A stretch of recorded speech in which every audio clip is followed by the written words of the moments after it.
Very, very good morning to you. It's super early for Only, me. only for you, man. Only for you. I woke up super early, so I'm gonna go Shenpenn, back to sleep after you we're know, done. Shenpenn, you know, bring us back to the genesis of this journey. Like, how did your story begin? My activism started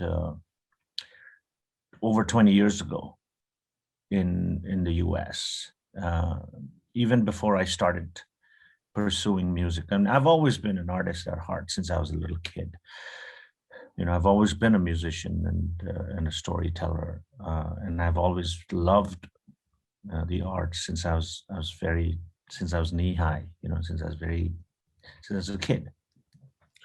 But when you come to America at a young age, and then you work, and then there's a lot of things that happens to us as immigrants, and so just like everybody else, I was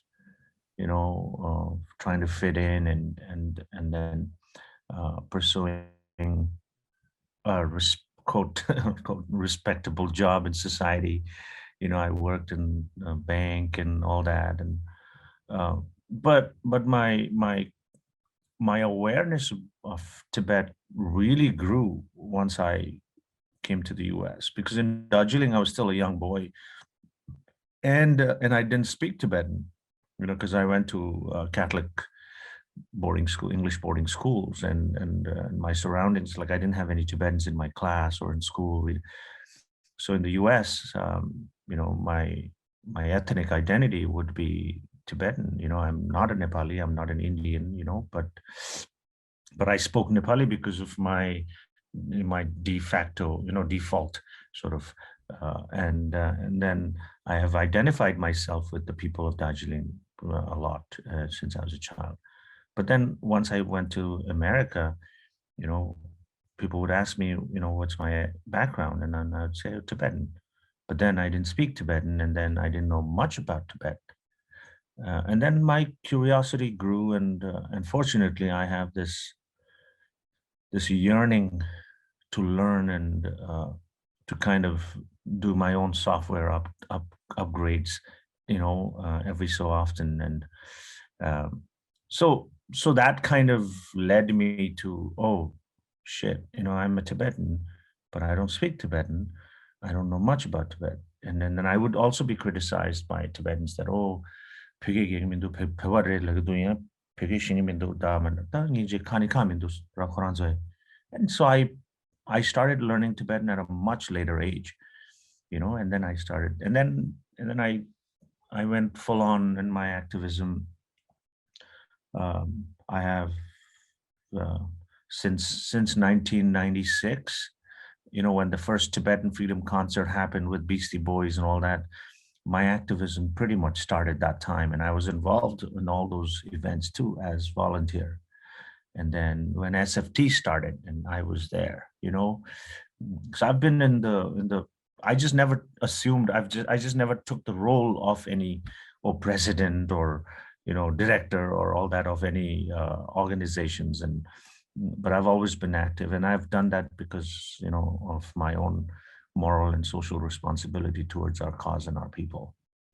Yeah, but then later on, I quit my corporate job, and I played music, and I was the only Tibetan, or the first Tibetan, uh, or even first Himalayan guy who formed a rock band and a heavy metal band in the U.S. with three white guys, and in Canada, and we played. And then my interest with film was since I was a young boy, since I was a teenager. I just never had the courage to fully pursue it. And my film I started doing since 2008. So it's been 12, 13 years now, full on. And now I am fully immersed in uh, film. And then the advantage of doing film, as um, you know, is that I can do all the other art form within it. I make films, I write, but I also get to do music for it. I compose music for my entire film and all. So yeah, and then I also speak about Tibetan issues and speak to Tibetan youth wherever I can, and so yeah. Sorry for Absolutely. the long answer. Oh, no problem. Shenpenn, we're going to take an hour today. There's so much to talk, speak about with you. So yeah, definitely take your time. There is so much to unpack from, everything that you just mentioned. Um, you are more a filmmaker right now than a musician. But would that be correct? Would it be correct to say that, forming a band, playing with a group of people, playing in front of people, did does that kind of environment sort of boost your confidence into like doing better things or greater, achievements? What do you think? Does it boost my? I don't know. I mean, I've always, since I was a young boy in school, I've always loved being on stage. I was never the athletic type. I was never good at sports, and and then I mean, there's a lot of psychological reasons when I kind of defragment and when I kind of break it down and deconstruct my being and why I am the way I am.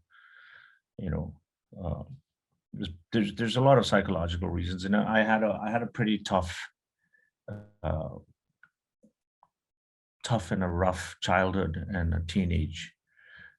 So the only place I could hide, my refuge, was music. So that's where I would go and hide, basically, if I make any sense. Um, and then that became my expression as well, and my only sane, my only sane and sort of uh, uh, intelligent expression, mostly sane, because everything else, I had the tendency to become insane because of circumstances. So music saved my life. What's going on in your personal life right now? Ngaya kekuch machine de tunge tamare, like uh, I can't stay idle. Like I cannot be on vacation. Now vacation don't I tanga three example lagi that Hawaii do it sort of Hawaii lets at the vacation la hotel le ya kiuchin there. And then Suze Chignis Jella, I will take out my computer and then I'll start working, and this has become almost like a compulsive behavior, right? Any um, so yeah, so mixegi shemba personal life la shemba ki my personal life is very very focused on my work right now. It has taken me too many years. I mean, it took me 27 years to finally make a international level feature film, Bollywood semi-international film, and literally took me 27 years to finally be able to make it. So my personal life is completely focused on kasa longe soyada ani ngigita next longe da ngara lega kenga chigyo tanga chuju chopges lega chigyo da kenda nimachigla nam 지단이 있다 nganzu chilon tadi gal nawa kibudo thongore social media di wala right oh kimdo ho thong ani nganzu chilon it is in sawodo thong ine kale on average chuju chop ges lega chigyo on average ani ngeya chuju shis madu ngegme um because nganzu lo chungdi gala mangboji tanda chingye thoya din ju lo chungdi gala chiya kokap chungyo marba this chis chidi gala this kale yeah, so just to save up time also I work hard, and like they say, you should do what you love, because if you do what you love, then you will not be working. So I don't work, I just do what I love, but I do it a lot. I do it extensively, and I write, and I've started writing poetry in 4 languages. I have written films. I have enough scripts now that I have written over the years to last me for another 15 years worth of work. If I have the budgets in place, I can make films for 15 years. And that's how much material I have now. And then I make music and I write songs, and then I speak about Tibet, and then I'm also I'm also very much into supporting the youth, and because I come from the ground up. I always think that if I can evolve, and if I can transcend, and if I can think the way I do, and if I can do what I'm doing, then anybody under the sky can do it. Because I was a major underdog. I was never the talented guy. I was never the whatever cool guy. I just worked very hard, and my motto is to keep learning and to keep progressing. And Well, and it, I know your ultimate dream, though, Shimpila. Your ultimate dream is to build a music school in Darjeeling sometime in your lifetime. Yeah. that's not an ultimate dream. Mm. That's one of my dreams. And that's not a very far-fetched dream. It's an attainable dream. But my ultimate dream is far bigger than that too. My ultimate dream is to make 7 feature films before I die, and hopefully someday either me or either somebody, we represent our people, uh, you know, intelligently, without using His Holiness's name, without using even Tibet, just completely on your own merit and on your own intelligence and with your own hard work, you know, uh, can, do an intelligent representation of. Imagine, I mean, someday if a Tibetan walks the red carpet in the Oscars, I mean, that will be something like. There is the culture of clipping wings of the young, the chair, but I think that culture is changing. I mean, Yeah, because we've become now our age, we are the father's age now. Like in the 30s and 40s, um, we are the flag bearers of the community now. So now the way we treat our younger siblings and children are very different, and we have to be progressive, and we have to be inclusive, and then even as Tibetans, I think it is so important, especially because of our political situation. I mean, one of the most complex political situations in the world is the Tibetan issue. And and in exile, us Tibetans in exile, we have a huge responsibility, and we should not be uh, fooled by us thinking that our loyalty to His Holiness the Dalai Lama is enough. You know, uh, our loyalty to the Dalai Lama is not enough.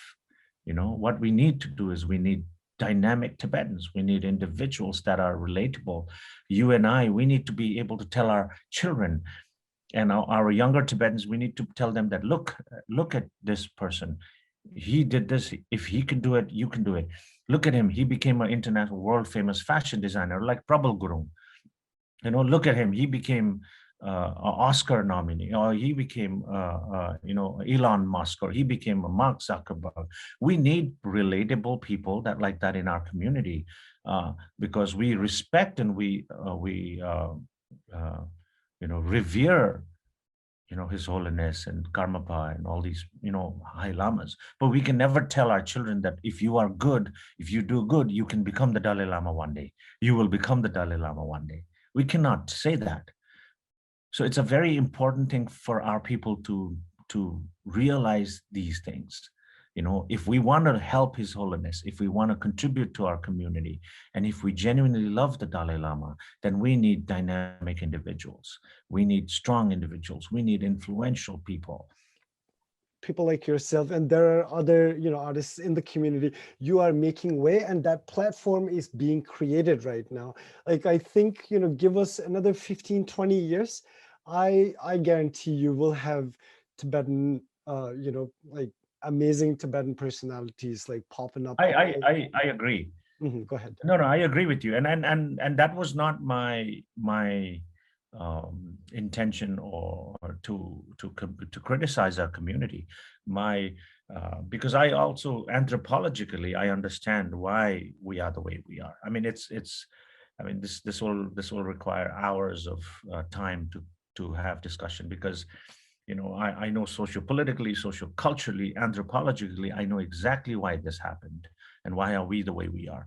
And I also get it that we've only been in America for about 30, 40 years. And in 30, 40 years, a small minority community, as a community, in terms of thriving and in terms of not thriving, in terms of surviving, we're doing amazing. We're doing better than surviving. Tibetans, everybody's buying their houses, everybody has good jobs, everybody has cars, everybody is doing well. But like what I'm saying is, during our parents' time and 20 years ago, okay, I get it. But now we have to sort of reactivate and have some new discourse. Nganzo kalala, nganzo pebatsangma kalasaga zomdugala, ta nganzo table conversations have to change a little bit. Talk changara tongne dedugala nganzo ki parts dolenji yorwa. That has to change a little bit. Right now, what you and I are having, we have to have these discussions, because I am dying to see Tibetans. I'm not saying just everybody should become a filmmaker. That's not what I'm saying. Whatever, even if you're into botany, if you're into gardening, become an excellent gardener, I don't know, man, become the most amazing gardener. You are into chef, you like cooking, become like Salt Bay, look at him. Why can't we think like that? Why can't, so I always say this in my talks here, even to all the Darjeeling people and our Tibetan and Nepali, because they're very close to my heart, Nepali people also, right? So I always say this to younger people: just by wearing American culture, wearing or eating or lifestyling American culture is not enough. We also have to figure out a way to think like them. Why is it that almost every single important innovation comes out of America? Why? It's not the white people only. It is from America. When I say America, I don't mean white people. I'm talking about the Kuryu, I'm talking about the environment, And if it wasn't for, I'll be very honest, if it wasn't for the US and Canada, if it wasn't for America and Canada, I wouldn't be the person I am. Because I remember growing in my two communities, Tibetan and Nepali communities. Growing up in my community, I was always disabled. I was always discouraged. I was always demotivated. I was always put down. I was always judged. I was always criticized.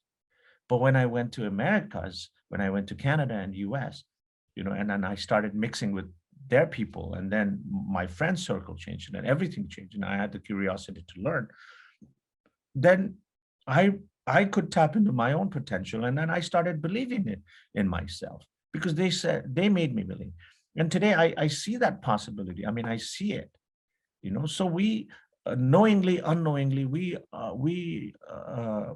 have been doing, and we are doing a lot of disservice to our youth, because we don't encourage them to dream in our two cultures, in the Nepali culture and Tibetan culture. And funny, because Hinduism and Buddhism should actually liberate you. It should teach you how to dream. It should teach you to reach all the possibilities. It should genuinely make you the most compassionate human being. But on the contrary, we don't dream. We don't have passions. If we don't have our big dreams, because we compromise our dreams. And imagination is another thing. We, in our community, the reason why we have not been able to do anything innovative is because we are forbidden culturally. We are forbidden to imagine. Nganzo imagine chena nganzo pegela social narrative jier karla how we thank you bebu. The moment you say thank you bebu, it has a negative connotation. So there you go, you clip that nerve, that vein. Tsadi yorwa in the stop shagger to ko thank you bebu lane and ko tenya kora yoman. Nilam chimbu ta die tsadi top shagger. So nganzo dreams, the imagination dinzungi mena nganzo shida ke chitok mare. So 9 to 5 lega che so laja dera save che khangba junior dit chitok gore. Again, I'm not saying Nepal is all pure and there is no problem in Nepal. When I went there, I really felt like I could be, one of them. And I really kind of also felt like, maybe this is how it feels like to be a citizen of a country, like birth citizen of a country, being born in a land that actually you can claim belongs to you. Does that make sense? I think I know exactly what you're saying, but it's also, see, like I said in the beginning of this interview, that I have stopped personally on a very, very personal level. I've stopped thinking of myself or boxing myself into some social identity. Uh, my connection with Tibet is of a moral and a social responsibility now. My connection with Darjeeling is also a social and a moral responsibility. But I'm a human being first, and I belong to this world. You know, Sociopolitically, I might have a Canadian passport, and my ethnicity might be Tibetan, and my de facto default religion might be Buddhism, and then my cultural and upbringing might be from Darjeeling. But these are not by my choice. These are circumstantial, right?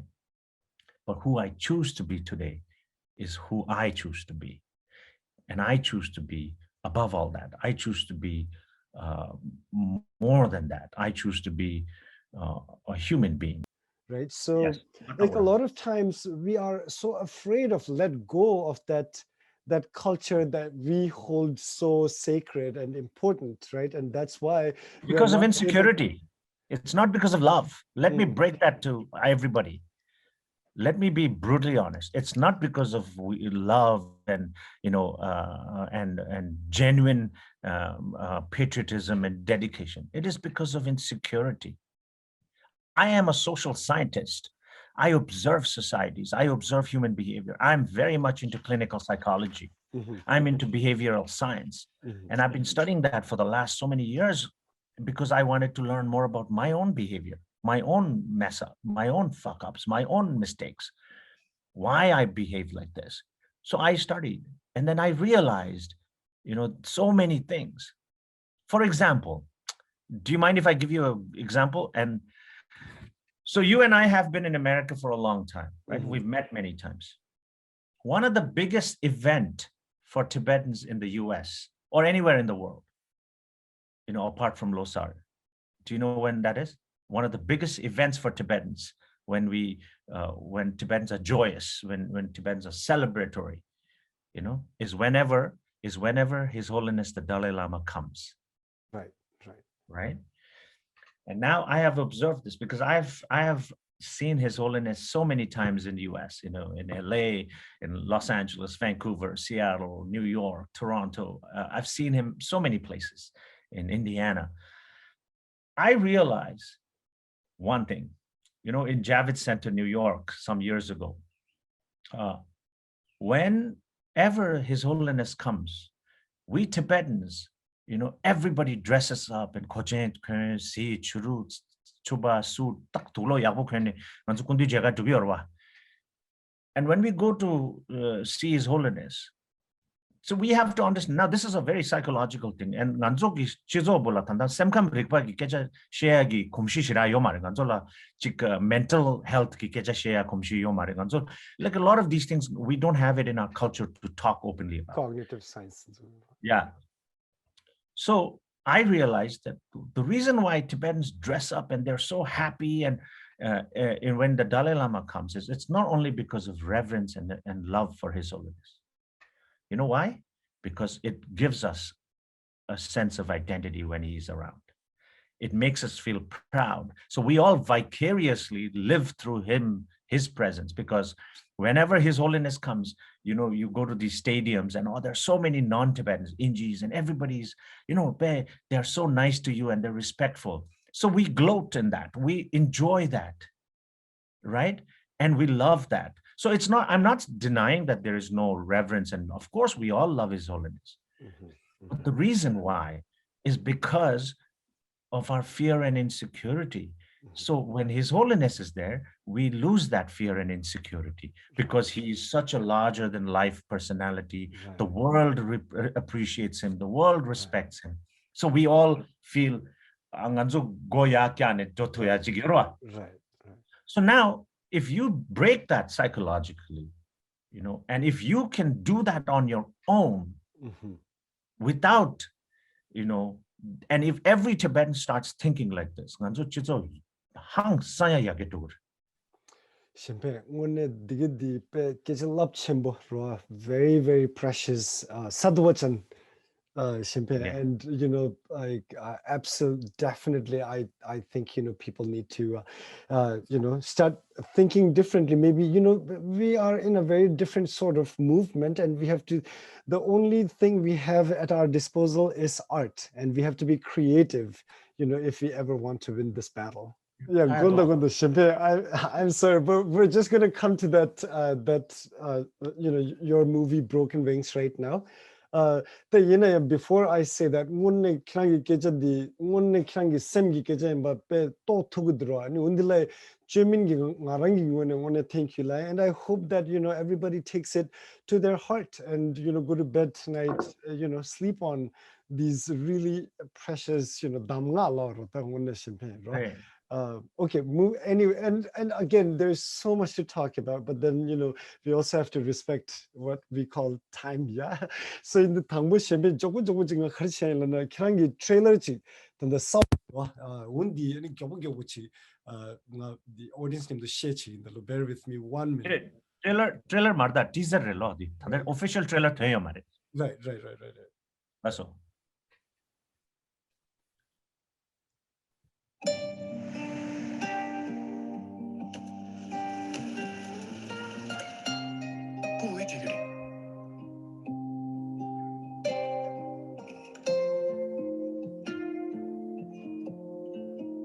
I think that girl is out of your league. तुम यही सब करने आते हो यहाँ पर? It's not all this year. It's feelings. And I felt something when I saw you.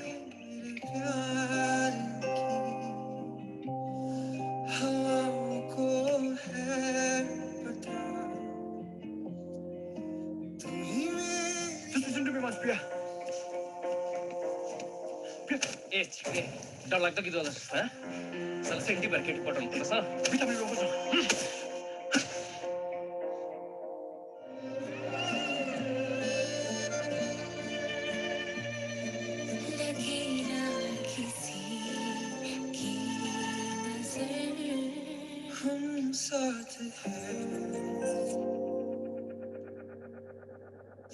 Amazing. Broken Wings. Let's start there. What can you tell us just a little bit about the title?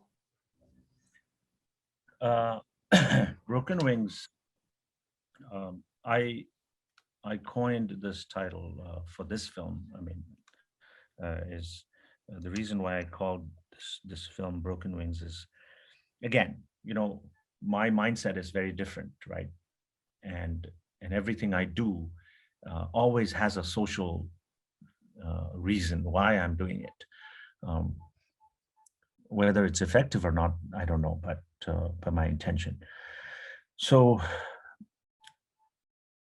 this film is based in Darjeeling, the story, and it's inspired by true incidents, and it's a period film. So the story is basically from 1990 to, from 1986 to 1991-92, when the big Gorkhaland agitation started in Darjeeling, the demand for separate state.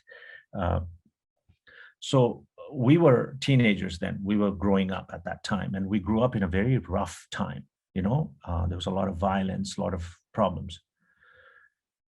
And coming from Darjeeling, one thing I've noticed, a lot of people are not aware, but Darjeeling is the rock capital of India, rock music. From 60s. Darjeeling has always been very, very talented when it comes to music. But then, like a social anthropologist, from that perspective, I look at it and I'm like, There is not a single music director from Darjeeling who's made it in Bollywood. There is nobody from Darjeeling who's made it on the cover of Rolling Stones magazine. There is nobody from Darjeeling who's bought a house playing music or bought a car. But what I'm trying to say is nobody's been able to make it. Whereas in Bollywood, there's this guy named Vishal Dadlani, Vishal Shekhar. He's a huge music director. And Vishal Dadlani launched his career by one of the most famous Darjeeling Nepali song called Musu Musu Hasideu. He took that song and made it into a Hindi melody, and he launched his career. And now he's a judge in the Indian Idol, and he's huge. He does music for all big Bollywood movies. But the Darjeeling talented people have not been able to break through. So that is one. And then I started looking at why. I'm not a criticizer.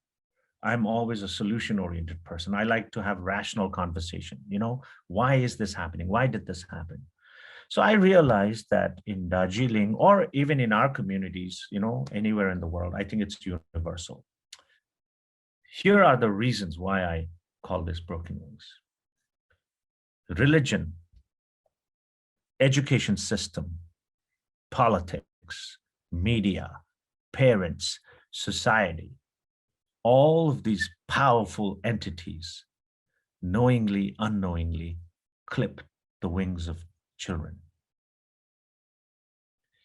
So when we are growing up, we are told, when you and I were born, you and I were told that, hey, you are Tibetan. Then you are told that Shenpenn. Then you are told Nangbarda. Then Nangbe Bulaya, you are told that Ningmarda, Sakyarta, Kelukrta, Pempurta. Then we are told, oh, Konzonyam the Doyayo Marta. Kala Disayo Mar, Konzonyam the Dichiayo Mar, Dichiayo Mar. And Kali Dingyam the chance of Gapcho, Chiayo Mar, Dingyam the chance of Gana Digite.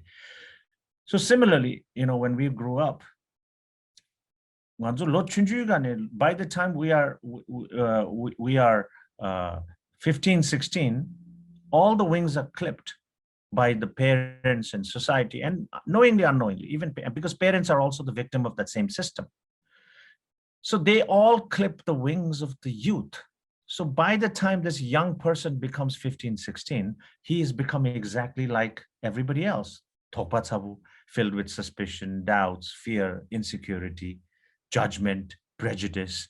So tsangma. So when you have all of this, when you have all of this, you are not liberated, right? So you're shackled. Right. And when you're shackled, your wings are clipped, or they're, So that is why such amazing talents from Darjeeling, so many people have died untimely deaths. My friends, so many of my friends have become alcoholics, or have died because of drugs, or have died, because of depression. And there is a huge social depression in our communities, but we don't have a culture of discussing these things. Right. So this is the reason why I called it broken wings. And our parents and our societies, they clip wings, Yeah, I can't now and I said the melong chigresha. So this is definitely a mirror to the society. We look at it, and again, you've always been great with metaphor and representation. So I'm definitely looking forward. Shenpenn, very quickly, you have some very well-known cast members in the movie also, and it's already getting a lot of buzz, not just in India, but also across North America, and in the Los Angeles regions also. How did things come about for this particular movie? Well, I wanted to make this film for a long time, and so the other thing is, like I said, Darjeeling,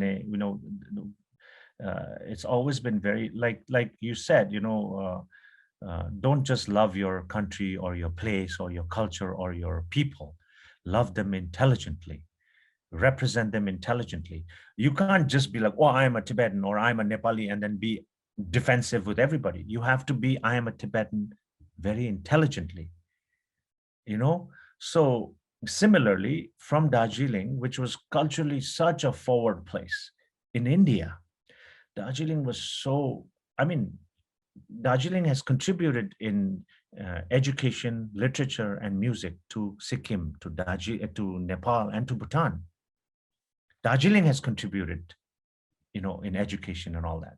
But Darjeeling, because of politics, it has deteriorated. It has become worse, and it's gotten worse and worse. And it used to be the summer capital for the British when they ruled India.